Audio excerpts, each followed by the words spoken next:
एक सरकारी परीक्षा, हजारों उम्मीदवार, सालों की मेहनत। लेकिन क्या आपने कभी सुना कि किसी एक ही परीक्षा में एक ही पद के लिए एक ही परिवार के इतने सारे लोग एक साथ चुन लिए जाएं?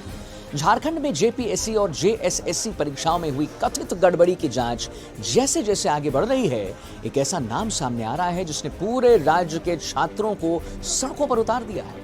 ये नाम है अभय तिवारी का। सोशल मीडिया और रांची की सड़कों पर छात्रों ने एक पोस्टर जारी किया।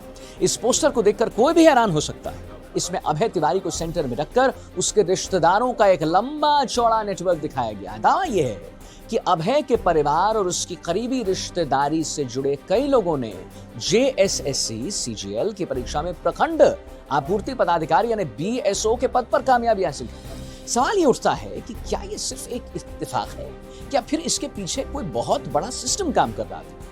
छात्रों के पोस्टर में जो दावे किए गए हैं वो चौंकाने वाले हैं। पोस्टर के मुताबिक अभय तिवारी खुद इस परीक्षा में बीएसओ के पद पर नंबर 1 रैंक के साथ सिलेक्ट हुए हैं। लेकिन बात यही खत्म नहीं होती।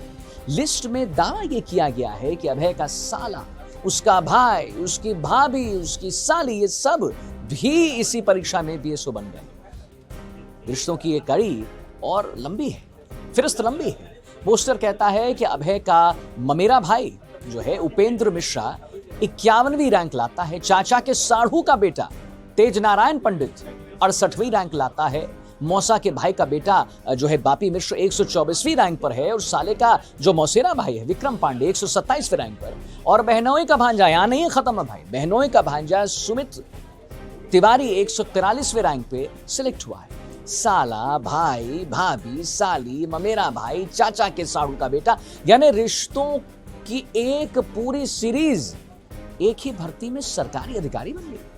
जाहिर है जब इतने सारे करीबी रिश्तेदार एक ही साथ एक ही विभाग में चुन लिए जाएं तो छात्रों का शक गहराना लाजमी भी है भाई। अब सवाल उठता है कि अभय तिवारी आखिर कौन है? अभय तिवारी गोड्डा जिले में बीएसओ के पद पर तैनात था, लेकिन उसकी कहानी इससे कई ज्यादा गहरी है। सरकारी नौकरी में आने से पहले अभय तिवारी टीटीपीएल नाम की एक कंपनी में मार्केटिंग मैनेजर था।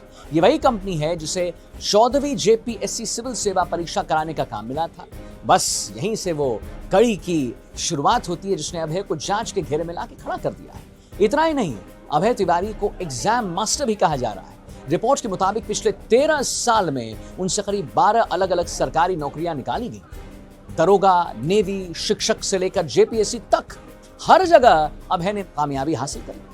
किसी का जो है टैलेंटेड होना गुनाह नहीं है, लेकिन जब वही व्यक्ति परीक्षा करवाने वाली एजेंसी से जुड़ जाता है और उसका पूरा खानदान का सिलेक्शन एक ही साथ हो जाए तो मामला जो है सेटिंग का दिखता है, सेटिंग की तरफ इशारा जरूर करता है। सीआईडी की जांच में अभय तिवारी के भाई अक्षय तिवारी और भाभी सुषमा तिवारी का नाम भी प्रमुखता से सामने आया।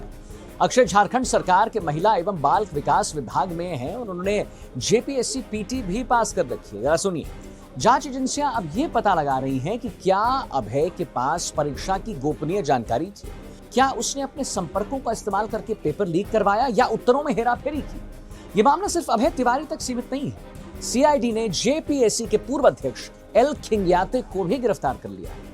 उन पर आरोप है कि उन्होंने नियमों को ताक पर रखकर टीडीएलपी कंपनी को परीक्षा का ठेका दिया।